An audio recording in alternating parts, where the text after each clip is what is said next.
Imagine finding out the person you love has been keeping a secret so dark it could shatter your entire world. 1 month after a messy breakup, Tessa is trying to start over with a high-powered internship, but the past isn't just following her, it's waiting in the shadows to pull her back under. Today, we're diving into the emotional roller coaster of After We Collided, and trust me, things are about to get intense. Tessa starts her new life at Vance Publishing, and her first day is already a disaster. She ends up stuck in an elevator, nerves getting the best of her, and she basically snaps at a guy who turns out to be Trevor, her new colleague. Talk about an awkward introduction, right? But Tessa is a fighter. She works through the night, literally falling asleep at her desk, which actually scores her major points with her boss, Vance. He's so impressed he whisks her away to a publishing conference before she even has time to brush her teeth. Trevor, being the nice guy in this story, suggests she maybe take a shower and dress the part. Ouch, but fair. While Tessa is trying to be a professional powerhouse, our boy Hardin is back to his old ways. He's at a party, acting cold, and being generally miserable. He's clearly not over Tessa.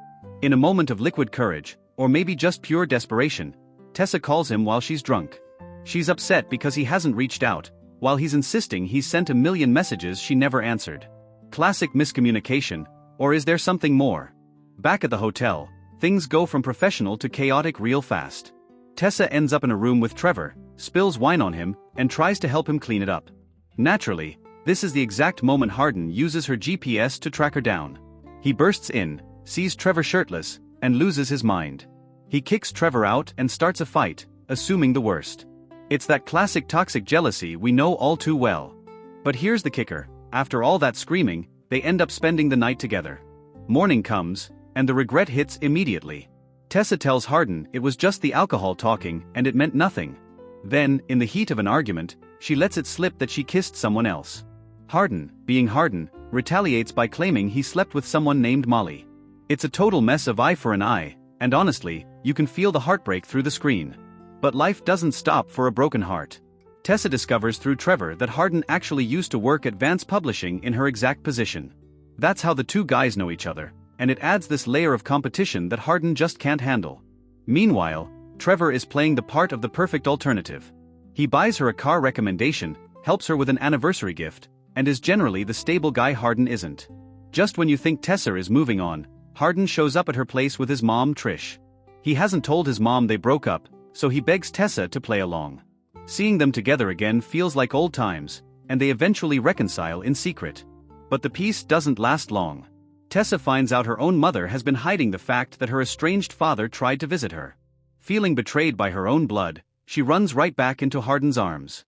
This is where we get to the heart of Hardin's darkness. Tessa learns about the trauma that built the man she loves.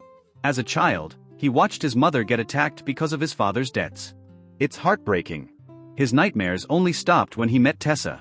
She's his peace, but can one person really carry that much weight for someone else?